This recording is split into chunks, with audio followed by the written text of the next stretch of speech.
Hi, my name is Brian Demas. I am the co-founder of Latinx Animation, and I'm excited to moderate this talk with Latinx Games Festival. And I have two amazing speakers here, Gracie Arenas and Dan Rosas Paulson, who are here to talk about the careers, their backgrounds, their work in art in the video game industry. So excited to kick off this conversation. So to start this off, uh, you know, uh, can you tell us like who you are, like what your experience is, what your current role is, and where you're based out of right now? Gracie, can you start? Sure. So, hi everyone. My name is Gracie Arenas, and Strip Matter is my married last name too. So, I got a little German in there. Awesome. And I currently work with electronic arts with our Bioware division. I've been in the games industry for 12 years, and all of that has been with electronic arts. And I started out as an intern many, many moons ago, in the technical art arena, and have been in that role in one way or another ever since then.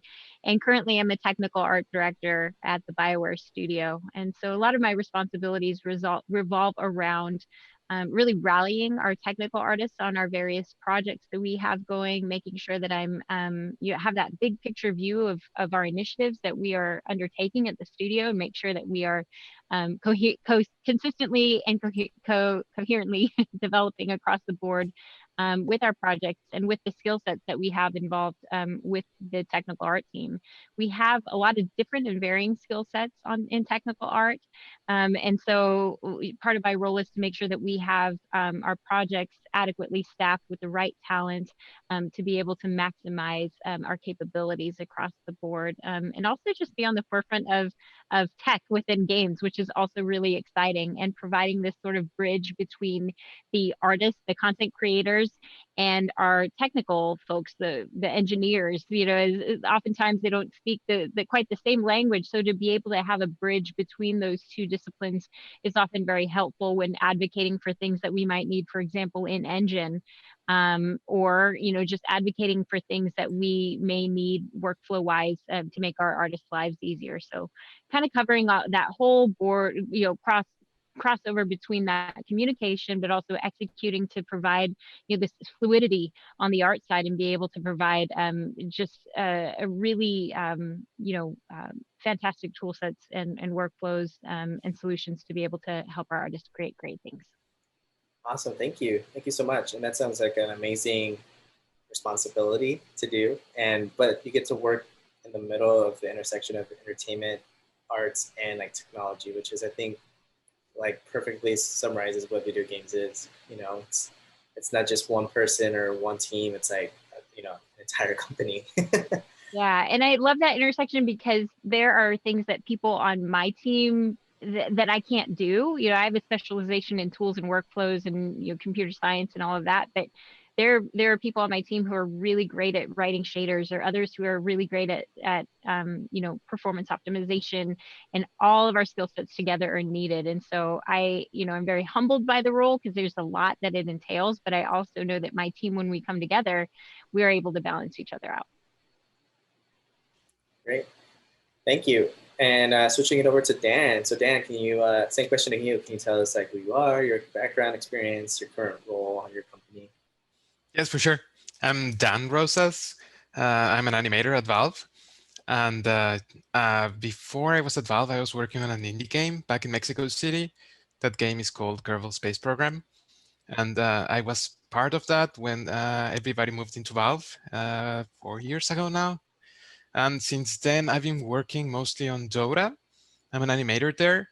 And I usually take care of animations that need to be done. Could be heroes, could be items, could be anything that's needed to get the content out to the players and to make them excited about the game. And for example, we have these very big pushes of content in the year that happen every 3-6 months, like the Battle Pass, Dire Tide. And sometimes I get to be involved in the whole process from concept to animation. Sometimes I'm just able to give some feedback and to have some input and to make it a better experience for everybody, player-wise. And sometimes I just need to animate something and that's about the range of the needs that I get to do on my daily job. Yeah, that's awesome. And you know, animation is an art form that in the video game industry it requires like a very similar skill set, but also like a different skill set as well, because you're not. I mean, nowadays the line blurs between cinematic and video games, you know. So, but like it still requires like you're animating for the video game and for that audience that's going to be playing and interacting with this game as well. So, um, has your experience moving from the different companies and now where your current role has that been a little bit like challenging as an animator? Yes, yes, it's been very challenging, especially because the pressure is now the product that I'm working on, Dota, has a very intense player base that they really love and respect the game, and they really enjoy it. So transitioning from an indie game into a game like Dota, it just needs that you just need to step up your game and make a better storytelling and better decisions in animation. Thankfully, because I was on an indie game, I was able to learn a lot of the skill set that's needed to get the whole pipeline in there, like a little bit of rigging, a little bit of modeling. And that's really useful on a company like Valve, where you don't have like a structure like other companies. So you are able to just get the job done and move things around to make it happen. That's awesome. That's great. Again, great experience and great roles that you both have.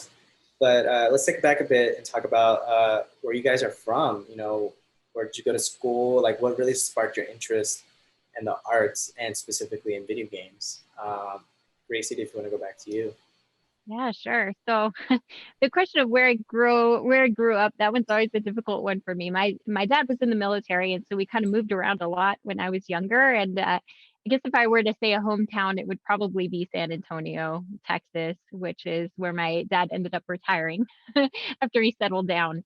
But so for me, growing up I was always kind of put in this situation where we were kind of dropped into new places every 3-4 years or so, and so I had to get to know people again and be put in new environments and new states, new cities that I was unaccustomed to. And so I think that there was an element definitely of adaptability that was part of my upbringing and is now part of my very fabric and how I operate. And so I feel like that's an interesting angle just to bring up there.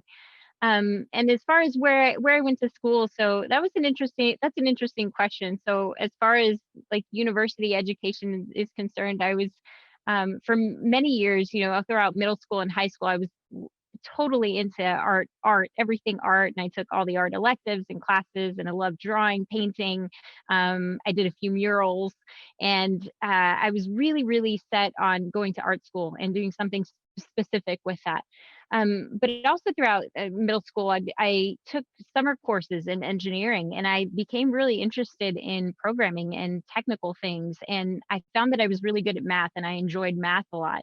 And so it's kind of like, well, what do you do with those things? So throughout high school, I kind of still held on to both of those things. I did upper level math courses while still doing art and AP level art. And um, I held on to those things, and I really kind of like doing both.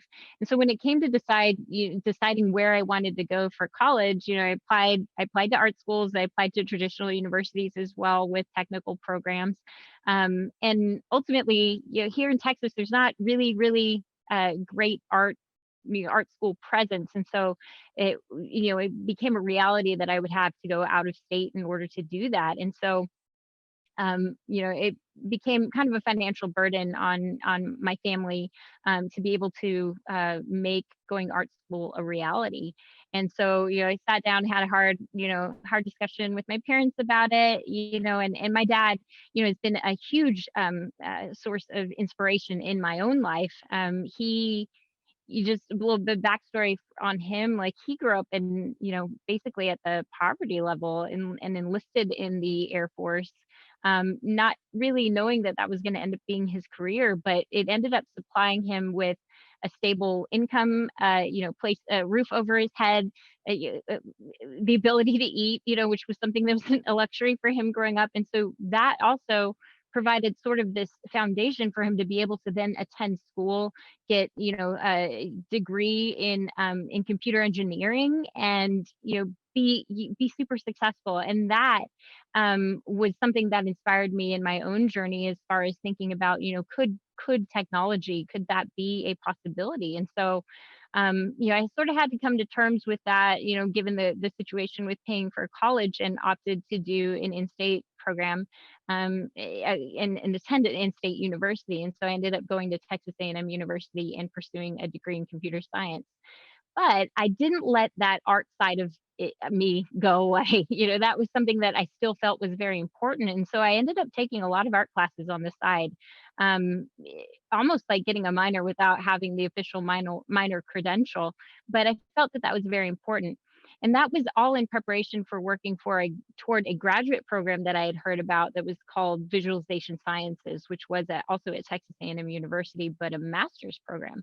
And in order to get into that program, you had to have a portfolio of traditional artwork, and also have to have exposure to math and programming as well. So it kind of ended up being this nice little motivation for me to continue that in my undergraduate career. And then when I finally applied to that program, I had this body of work that was, I felt fulfilled because I was still doing that art, but I had also built up this technical expertise as well through my undergraduate. And so I ended up getting into that program. And that is where it kind of all started formulating a little bit more for me. It was like, wow, I can do both of these things. Now, what do I do with that? And most of the people in my graduate program had gone on to the film industry. So DreamWorks, Pixar, and that was something that I aspired to do as well. Growing up in the 90s, watching all of these, the Disney Renaissance, seeing Little Mermaid and Aladdin and all of these feature films, to me, that was so inspirational. I wanted to be part of that. But as luck would have it, maybe, we had Electronic Arts come in and recruit while I was in my graduate school program, and they were looking for intern candidates. And I thought, hey, any experience is good experience. Let me go ahead and talk to them and see what this is about. And so long story short, I ended up getting an internship on Tiger Woods PGA Tour. I think it was 2009 at the time. And I loved that experience. I was on a team with 4 or 5 other technical artists, and just super nurturing and just welcoming, would take the time needed in order to explain concepts to me so that I could get up and running and be able to accomplish various tasks. And I was writing little tools in Maya at the time. And at the time, Maya didn't have the Python integration. And so I was learning Mel scripting and thinking that was the coolest thing ever. And I had a task that was to actually create, help automate the creation of fences inside the Tiger Woods PGA Tour game. And that was cool because it was like taking that math expertise that I had and also overlaying that art expertise and creating a solution that would allow an artist to more quickly create a fence that they could then put into a golf course environment. That was an incredibly interesting problem to solve. And overall, I just really loved the experience. And so I ended up just sort of falling into that as a career. And here I am 12 years later. And I think another interesting thing just to interject into all of this is that I had played games growing up with mostly my brother's influence. We got a Super Nintendo back, Christmas in the early 90s, and he always wanted a second player to play with. So kind of by default, I ended up getting rolled into that sort of environment. And I never really thought that games, I don't know why it never crossed my mind that games couldn't be a career. I mean, yeah, obviously, there are people making those experiences, and that was something that I was enjoying growing up, but I never really thought about that. And now for me, looking back on my career, and I've worked on sports titles, I've worked on, BioWare titles like Star Wars: The Old Republic, and thinking that I'm doing that, I'm creating those experiences for somebody else is truly rewarding, in kind of coming full circle, and I think that that's an incredible thing to realize. Gotta mute myself, but Thank you. That was an incredible story. And again, I'm sure there's going to be people that are going to watch this that are going to be able to connect with you and your story and your background. I mean, as you were talking, like, it was reminding me of a lot of stuff too, because I'm also from Texas and I'm from Houston, and I think it has to do something with the upbringing with our parents and our families, especially as Latinos, where my parents were like, you got to be a doctor, a lawyer, an engineer. Well, I also went the engineering way. I went the engineering path and all that stuff, and I loved it. But the more I kept doing other stuff like film and television, the more I got interested in animation. And animation, again, is like very similar, it's like an intersection of technology and art. So again, as you were talking, I was like, oh man, that's like exactly the same stuff that I went through. And I play a lot of video games too. And like, I just got the new PS5, and I'm just like, it's like, it's great. It's an amazing experience. But yeah, and it's interesting how like your parents will be like, I don't know about art as a career, It's like, yeah, I'm still doing it. It may not have been the way that I thought that I would have been doing it, but it's still fulfilling in its own yeah. way. And then we just gotta show them like, hey, like, this is what an engineer at a video game company can make, or this is what a technical artist at a video game company can make. And they're like, oh, okay, now we understand. Like sometimes it's like helping them understand. Yeah. But Dan, switching over to you, same thing. Like, where are you from? Where'd you go to school? What really sparked your interest as an artist, and uh, and especially in video games? Yeah, for sure. I was born and raised in Mexico City, and I was living there until I was like 26, 25.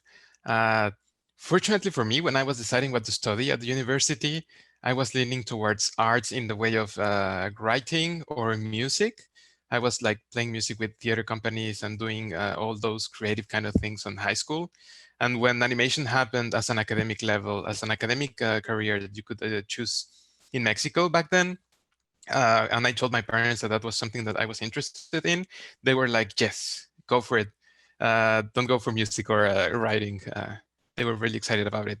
And it also caught my interest in a way that you could match a bit of everything. You have a bit of storytelling, you have a bit of creating rhythm, creating experiences that can flow through like some musicality and something that can connect the dots between everything else, and use some of technology that that can relate to that. I've always been playing games since I was a kid. So I never thought while I was studying that I was gonna be on a games career.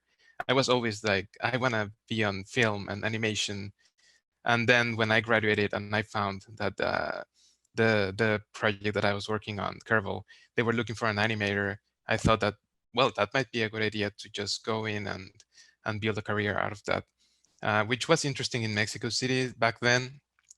10 years ago, is that there wasn't that much of a games industry. So if you wanted to be involved in tech or something like that, you would have to come to the US or maybe like find one or two successful projects back then. Thankfully, I was lucky enough to land in one of those, and I was able to learn a lot from the experience of building games and making animation for games. Then uh, just researching and knowing more about it, I thought I could give back to the community a bit more. And I started teaching in universities back in Mexico. And then I decided to do a master's in the UK. And I moved there for a year with my wife. And we just did a master's and then moved here to Seattle to work at Valve. The master's was very interesting because I think Gracie talked a bit about how can you like adapt to your environment, and changing countries two times. I think adaptability is such a big influence on how can you evolve in the workspace and in animation and just in games in general, to collaborate with everybody and to understand different cultures, because at the end, we are making games for everybody and not just ourselves or not just one single population, if that makes sense.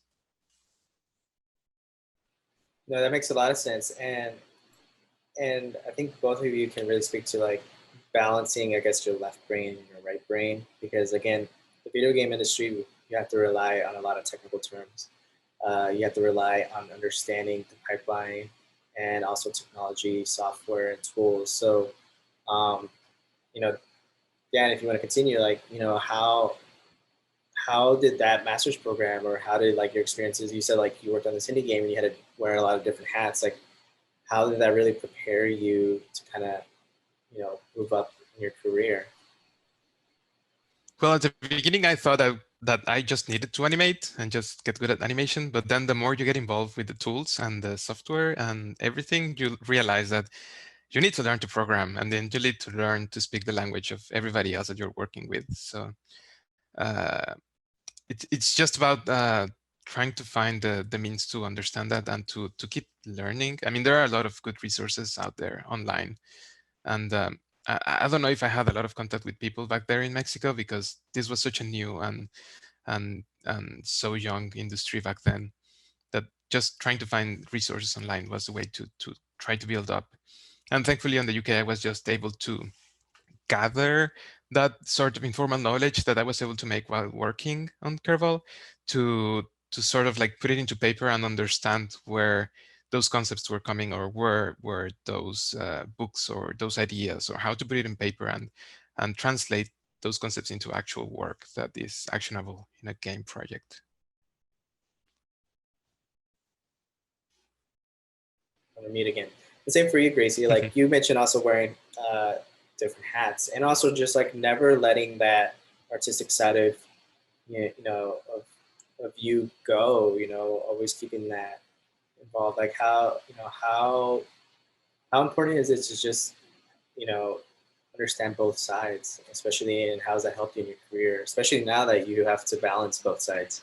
Yeah, that's always been a challenge. I think, as technical artists, you have a hand in the art, but you aren't directly creating it, right? So, so I know a lot of colleagues of mine in technical art do have an outlet outside of work where they still maintain that traditional art, whether it's, they have an iPad and they're using Procreate to create, some, drawings that they have ideas for, or, maybe they're into photography, things like that.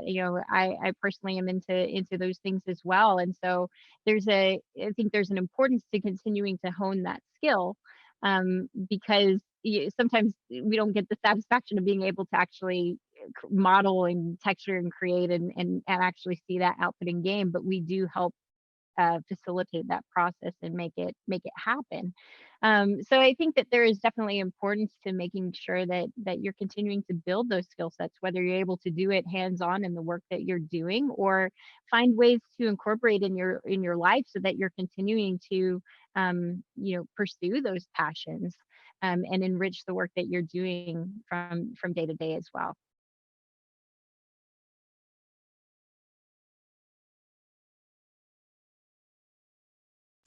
I think you're muted again.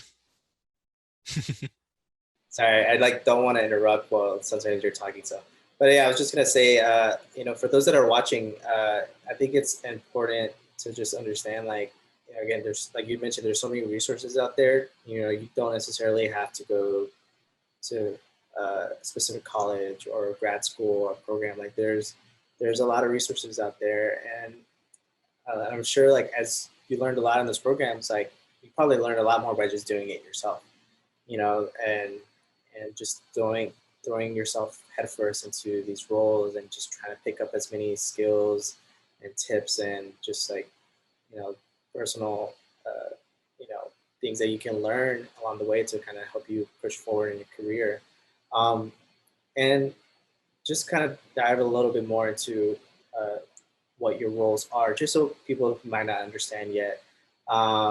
Gracie, like, in your role, like, what does your day to day look like, or what are more specific responsibilities? I know you touched upon it earlier, but in case you want to like talk about Yeah, that a little bit sure. more. So technical art is a really broad area. If you think of the areas where art and tech sort of overlap in game development, it's a lot of different areas. It covers quite a wide range of ground. And even now, we're seeing new areas of technical art kind of manifest, just given where we're going with art creation and the technology that we have.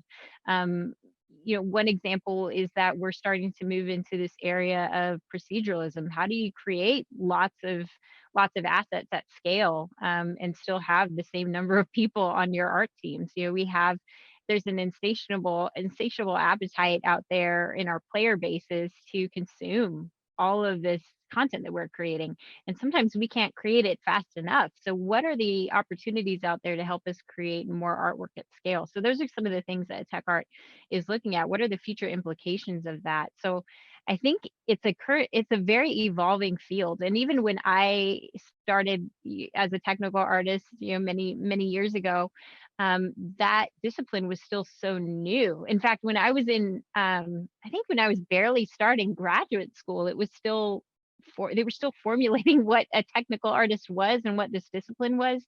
And it had originally started out as, these pockets of people on art teams that had maybe a little bit of technical expertise, technical skill, and we're starting to go into the applications, like going into Maya and starting to write little quick scripts to help, automate, some of the more mundane processes of art creation.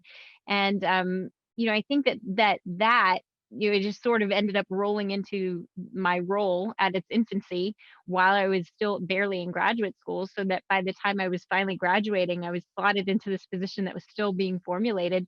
And it's been kind of cool to kind of grow up with that. As the discipline has been formalizing, we've been having a little bit more.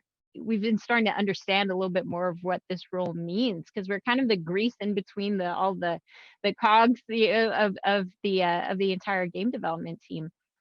And so with reference to that, on my team, we've got various people with different skills. And the main ones that, if I were to kind of broaden this out and say the main skill sets that we cover, it would be tools and workflows as one area. And most of the people that are in that area of expertise within technical art tend to be people that have computer science backgrounds, and are able to well formulate code and write solutions in a variety of digital content creator applications like Wire, Photoshop, in Engine as well, being able to script various solutions and tools within engines as well. We also have another area of technical art that is performance optimization in management. And so, you have artists who want to create these very beautiful things, and they are very beautiful, and they put them in the game, and they're hundreds of thousands of tries. And you think to yourself, wow, this looks really great, but we can't have this in there because this is completely, weighing down the frame rate. So how do we take a look at this asset? How do we optimize it in a way that still preserves that visual quality or that aesthetic, but let's make it a little bit more lightweight so that we can have room for other things to be contributed to the scene, and all cohesively contribute to this visual, output that we're looking for.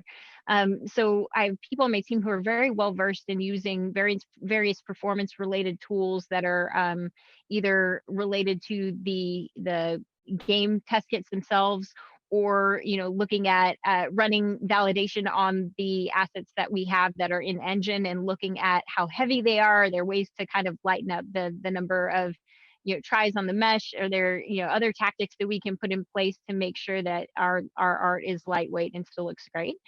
So that's another area. And then the other big area that my team focuses on is shader development as well. So how do you mathematically describe the look and feel of something that's in game, whether it's tied to something that's real life, whether it's fantasy? How do you create that and describe that look and feel of something from a surface level? So those are some of the main areas, but there's tons of different nuances within that. And so part of my job is to understand and appreciate those skill sets that my team brings, and to be able to put them on the right teams, the right tasking, to be able to execute based on those skill sets that they can let really shine. And I said these main areas earlier, but they can really transcend into, we have people that are good at shaders, but they can also do a little bit of scripting, or they can also do, bits and pieces of performance as well. So, I wouldn't think of it as like an all-encompassing, like you're in tech art, you just do one thing. Especially at the EA level, like, you can have a lot of different skill sets that can be employed, but typically we think of it as kind of have a major and a minor, kind of like when you're in school. And so really having an overall picture of my team's skill sets, what each of the team needs, and also being able to make understand the relationships between what's happening on those game teams, and say, hey, maybe we should really have a joint effort so that we aren't reinventing the wheel on both projects. How do we unify our resources so that we are creating solutions that are going to benefit both teams? So looking at high level things like that, making sure that my team has all their roadblocks removed. I do a lot of career development with my team as well to make sure that they have a plan in place to continue growing and contributing in new ways and in more influential ways at the company as well. And so all of that coupled with being just a point of contact for the discipline at a studio level and being able to bring in the right people and the right stakeholders and have the right conversations about where our games are currently at, what the possibilities are, and what our future could look like, is a huge part of my role in my day-to-day. And then aside from that, I also do some kind of additional work with our department. So I work with our art and animation department as a deputy director representative. So I actually work with anybody in our Austin studio who needs help with career development, just help with anything related to their workflows. Like, we need licenses for the stuff that you're working on? Just sort of corralling any sort of requests and concerns, and making sure that if I can't take care of them, that I'm working with our department director up in Canada to make sure that our artists are getting the resources that they need to do their job to their best ability. Thank you again. And I know technical artists is also a growing career also in animation. There's technical directors, and then there's animators, and then sometimes the technical artists are like right in the middle. Yeah. So it's an amazing opportunity. It's like for those that may be interested in it, it's just strong understanding of being able to talk the artist language, and like you were saying, just a strong technical background in programming. Which as an animator, I know it's very helpful for some people who just have an understanding of it, because it just makes you better. Yeah, it's a lifesaver. You have a great point there, because so it depends on the studio, but technical art can also include that animation component. It just so happens at BioWare that it's divided out into its own separate group of people that are known as the technical animation team. But it really does depend on the studio.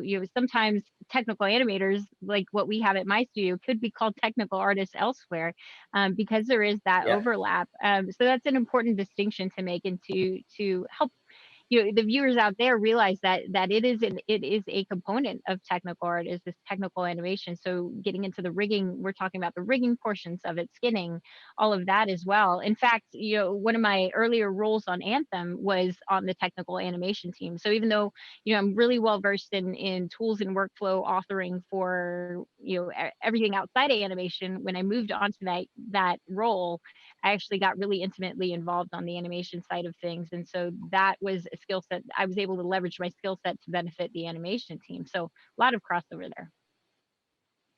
Yeah, thank you. Dan, basically the same question to you, as an animator, you can talk about your current role, or even in your past roles as well. Like, what has been like your day-to-day, and what have you focused on working on the specific projects that you have in the past? For my day-to-day, some of it involves talking with technical artists and TDs at Valve to make sure the tools work and everything makes sense on the rigs and on the engine. But for example, on a day-to-day, if it's what I really like about Dota is that we have very precise, or maybe not set in stone, but very close to strict dates that we should release content. You probably heard about Valve time, which we usually like measure time differently and ship when we think we should ship, and makes more sense for our customers. Thankfully, Dota is more, it's a game as a service, so we need to keep constantly giving to the community something for it to be excited about the game. So for example, during the Battle Pass, which is our strongest content shipping moment, I usually work on one of the animation sets for one of the high content pieces, which is like an Arcana, which involves a remodel animation, full new effects, full new rig. So I get to do all that's needed to make it animate in the game. Sometimes I also need to get a hold of some of the lower tier items, which are getting the joints in there. I just do a very basic skinning and put some cloth simulation on it, just to get the bulk of it out of it. and make some use of my time and help everybody in the team. By the way, the team is like around 20 to 30 people, and we are like 5 animators, 6 animators, and probably 7 when we had the most of our time to get that done. And after Half-Life Alyx shipped, we were able to get a little bit more resources to get into the Dota, because this year was the 10th anniversary of the international, so we just had to get more content in it just to make it more special and feel more special for our players. And then after that happened, right now, for example, we are pushing a new hero out the door. So my role is to support the animations of that hero, while at the same time thinking about future heroes that we might release next year, and other items that we might want to include in those different ship dates. The closest one is before the end of the year, and the next one is around February, March. So we have enough time to like plan ahead some good concepts, some good ideas, and start like the modeling process and the animation. And I also get to be involved like every week or every 2 weeks on one of those meetings. Sometimes I have something to share about it. Sometimes I just learn more about the process. But uh, the game design decisions can also impact the way you animate, and your animations can also impact those game design decisions. So it's always both ways communication inside the team, especially since you know that you can just reach out to somebody and just ask their opinion or give them their feedback or ask for their feedback to improve your work. And that's one of the main reasons that I really like this project in particular. That's great. And again, uh, as a as an animator in the video game, industry, because I mean, although it's very similar, like, what has been like the most challenging part of your job, other than like the deadlines and the schedule? You mean as in animation wise, like? Yeah, like as in your role, like when especially now going from like an indie game to like Uh, a different game. I mean, your responsibility and your role changes, but like, uh, as do you find like do you find your current role in animating? Because animating again can be very labor intensive in terms of like you really have to think the mhm. process. Has it been more challenging, or with the more tools at Valve at your disposal, like do you find it like it's made creatively your job easier, but just different type of work? I think the tools we have available, they make our jobs very, very, very easy and let us like just delve into what we need to do it. For example, we have a motion capture room that I just have like one of those, I forgot the name, the black things with the dots. I have one of those spandex sets that I can just put on myself, go into the room, turn on the computer and just record, and then Yeah, turn off the computer, go back to my desk, gather all the data, and just with the magic of our tools, just put it into the character in a matter of 20 minutes, 30 minutes. That's been really useful to get like the bulk of the work done, like just the idles and the runs and maybe some references and experimentations. Uh, on the side of the skills and all that, I think the most challenging is dealing with the imposter syndrome from now and then, because I work with so many talented people that it feels very like, oh my God, they are so good. So that's part of the challenge of like trying to keep up and do the best work possible. yeah, and that's actually a good segue into. I'm going to try to combine this question into two, but um, one, imposter syndrome, I think, is something that Latinos and people of color that are not used to being in this position suffer from, mainly because again sometimes we're first generation, sometimes we're moving from other countries. Again, maybe our families just don't understand, so it can feel a little bit isolating, um, like the imposter syndrome, because you don't know if you're doing a good job, or and so and especially like coming from Latinx culture and heritage, like how have you guys used that to empower your yourself, your job, your career, and also just like help ignore those feelings of imposter syndrome? Uh, Gracie, if you wanna Yeah, try to see. that's a really, really good question. I think I've had a number of conversations with other Hispanics and Latinos in my role, and consistently one of the themes that comes up is, you know, we're humble. We have this humility about us, and I think that's just a natural part of who we are. We want to let the work speak for itself, and it doesn't always translate well to the professional world. You know, it's like, you know, I've had instances in my own career where it's like, man, I really should have spoken up a little bit more, really kind of highlighted that achievement a little bit more. Um, and you know, I think that that's something that we need to support each other on and say it's okay. It's okay to be able to do that. You know, I know I have imposter syndrome in my own job. You know, I'm leading a team. Like, why, like, why should I be feeling that way? You know, but I think that there's kind of this pressure of, okay, well, there's, you know, no other people in, you know, well, maybe a couple other people in my, like, the same line of work, you know, across the company that do what I do, but there's no other Latinos in my job function. You know, I want to represent well. I want to make sure that people, you know, see us as hardworking people, and I want to help trailblaze and, you know, lead the charge on it.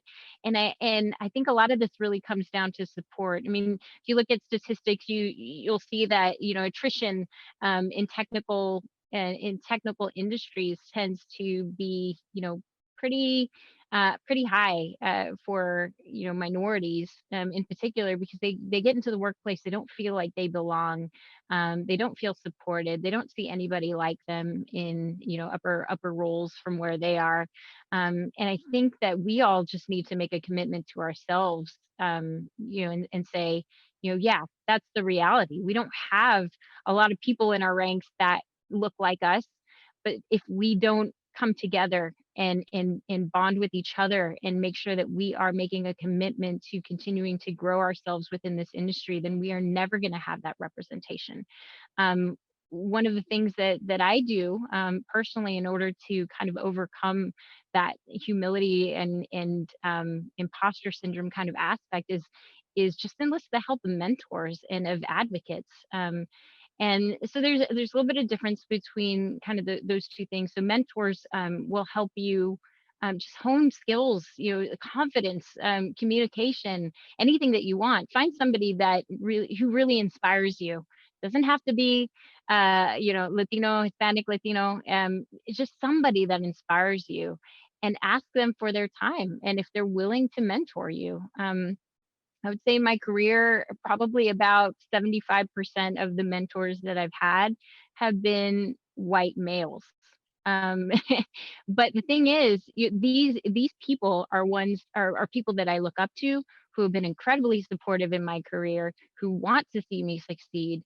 And so those are the people that I, you know, look to for support and for advocacy. So you know, if there's something that I need in my career, if I need a boost, you know, and I feel like I can't do it myself, you know, are there people that can help me gain that confidence, that can help speak up for me in those meeting rooms? Those are the people that you need to look for to help bring you up, lift you up, and so that you can continue carving this path. I mean, you know, being a trailblazer is not an easy thing to do.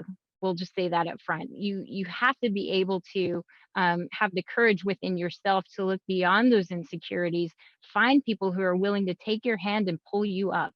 And then once you're up there, make sure you are looking down and pulling up those people below you as well, because that is the only way that we are going to get past this feeling of insecurity and this feeling that we don't belong. We very much belong in this industry, and we very much need to be represented in the game creation process so that the people that are playing our games can see that flavor of Hispanic and Latino in it, and see and look at and play at those games and see that's me. You know, they can feel that as part of their game playing experience, and that should be something that we ultimately strive for and work together as a family, as a familia. You know, as our people. You know, we really thrive on this concept of community. Let's band together and make sure that we are providing that support and advocacy for each other, and finding people who can do that for us so we can pave that way. Thank you. And again, that's very inspiring, because it's just in this industry, like I think Latinos and not just Latinos, but people of color are some of the biggest consumers of video games. I was reading a study recently that, uh, among the Black population of like teenagers, like they play more video games than Latinos and white people as well. So it's just like, again, people of color are some of the biggest consumers of video games, but when you look at the protagonists of video games, very rarely do you see a person of color. And again, it was inspiring, again, playing the PlayStation 5 and playing the new Spider-Man game. I was just Yeah. like, holy crap, like, it's just like, just having him having a Puerto Rican mother and speaking Spanglish and all this stuff. Like, it's like finally like it's taking so long, but it's like baby steps, and that's just one example because I'm sure there's others in the pipeline coming through. But um, you know, it just shows that our stories matter, and it's very important to just keep pushing. And it helps that there's people like you guys here that are paving the way as well.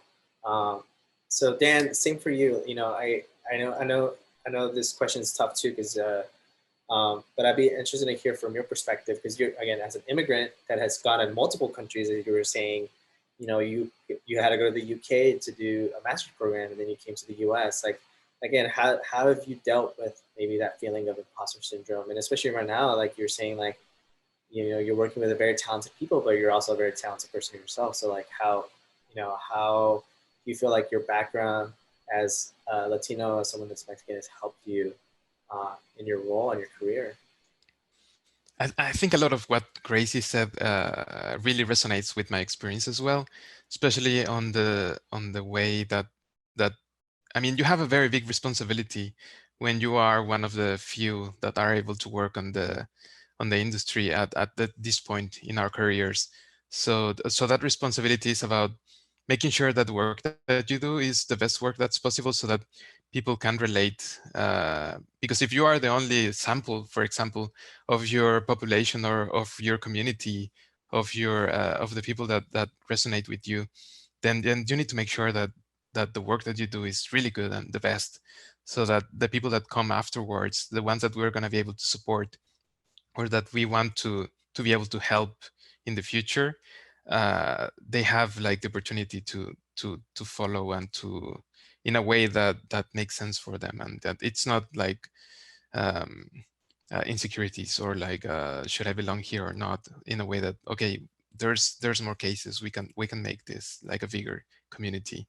um, One of the things that I've always tried, and that's been since I've been in Mexico, is just trying to get a hold of everything that I can, and just I have the problem of saying yes to everything. Of can you work on this? And I always say, yeah, I can try. If I don't know how to do it, I will just learn how to do it. I'll learn the tools, and I'll make sure that the work gets done on time. And I'm very I have a little bit of OCD and anxiety of getting everything on time.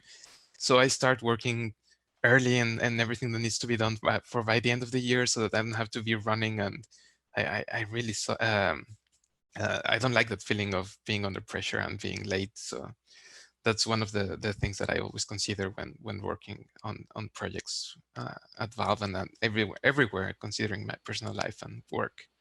Um, and on the responsibility aspect, I think we just need to be remind us that it's very important that we do a really good job out there for the future. And I also, when I saw the Spider-Man movie, I also got the chills of wow, yeah, this is really nice to see some representation in that level of media, and now in games, it just feels really good. Yeah, absolutely. And again, both of you guys are touching upon stuff that I think is uh, important for people that are watching. We put this extra pressure on ourselves because sometimes this is our first time in this role or we're being promoted. So and I don't know if it's basically how we were all raised and just our culture and heritage, but we tend to go above and beyond. We try to we want to do a good job, and sometimes in this job, and it's in the video game industry and animation as well, like uh, you put in that extra work, you put in those extra hours because you just want it to be good and you want to show like you are meant to be here and that the work that you do is quality. So it's a it's a pressure that I think we all still have to figure out. But again, I'm not sure. I'm sure it's just not just us, but we all learn from this experience, and hopefully the next generation, as they come through, you guys can offer some words of advice and just help and mentor them.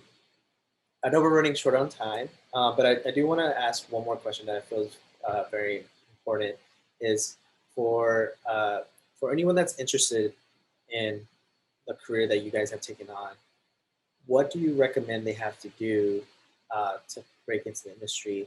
I know you guys mentioned mentorship, like reaching out to people, being respectful, the way you approach people as well. I think it goes a long way. Not asking for like, hey, here's my resume, here's my job, but more like, hey, like, can I have a quick Zoom coffee, especially right now, and can I just learn about your experience? I think that's the best way to approach it. But like, what's something that people can do to really help prepare them for any careers as a technical artist or as an animator, whether it's learning programming or going to a specific master's program that you guys also mentioned as well? Whoever wants to start. Oh, yeah, so I'll start on the technical art side. So for those who are interested in technical art, you're probably like, oh my gosh, I'm so overwhelmed. There's so many different areas. And there's a lot of, I think, core things that are really helpful if you're interested in going into technical art. And that would be, first and foremost, just have a sense of curiosity. I can often think of times I was growing up, you take things apart and put them back together and learn how that works. I think having that sense of inquisitiveness is really helpful.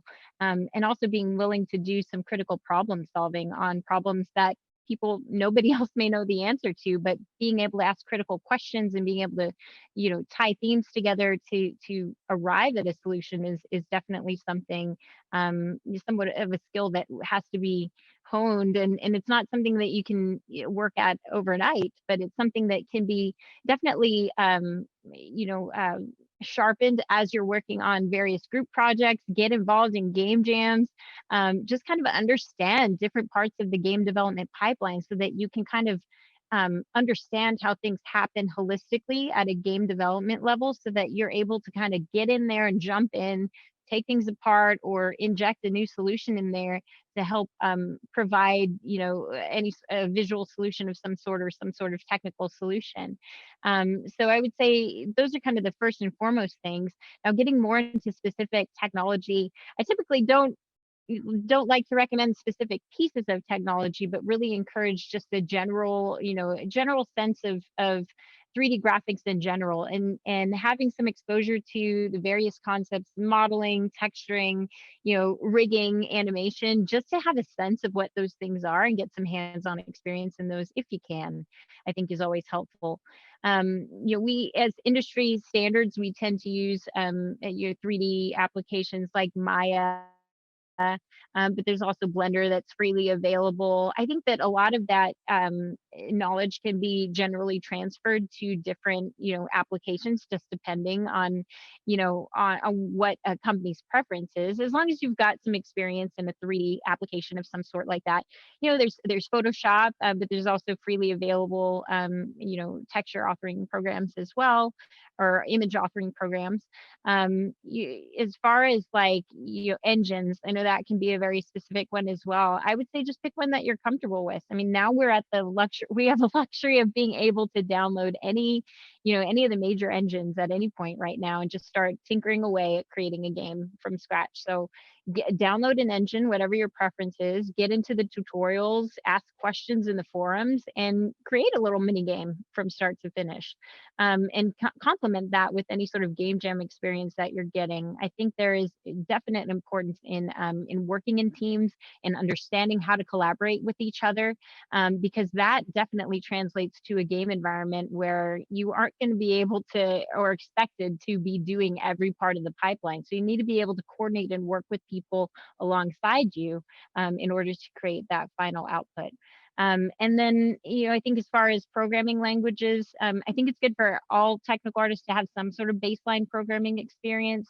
In engines nowadays, we have node-based systems where it is a sort of visual programming. So anything from that all the way up to scripting, Python, up to full-on programming in C#, C++, all of those experiences are really good. More common languages are C, C Sharp, Python. But really, if you can get exposure to any language, it's more about just being adaptable in that space. And I feel like if you know a language, then it's fairly straightforward to be able to translate over into another language. It's just about learning the syntax. So I think all of that is important. Ancillary to that, get involved in conferences, volunteer for conferences, network. It's a lot of the people that you meet in those settings are people that you're going to see across the industry, and the industry is not that big. And so making those connections where you can, and putting in some volunteer time for conferences like SIGGRAPH or Game Developers Conference is really beneficial and has done phenomenal things for my career, especially when you get involved, to the point where you're actually helping to run parts of the conference as well, and getting that sort of leadership experience, and then tying that onto your game development experience that you're getting. Man, I think that there's a lot of really great possibilities there. So those are some recommendations that I have. So thank you. And then Dan, for yourself, for any aspiring animators that are looking to work in the video game industry, like what recommendations do you have? I think Gracie touched base on everything that it's needed to get into the games industry. Most importantly, I think what I really like to say is that just to remember that the tools are just tools that help you do something with what you know. So investing in your part of your experience, of your skills, about what you're trying to achieve, what you're trying to tell, what you're trying to do with the tools that you are learning to use. That's really important as well. Like you can go through the whole tutorials and try to make a game, and what can really resonate with that experience is what you're trying to achieve with it. What's the goal of going to those ones? Are you going to make a mini game? Are you going to share an experience? Are you gonna, if you're doing an animation, what are you trying to convey to the people that are gonna watch that animation or that are gonna play with that character? Are you reaching all those goals that you're looking for in personality, in emotion?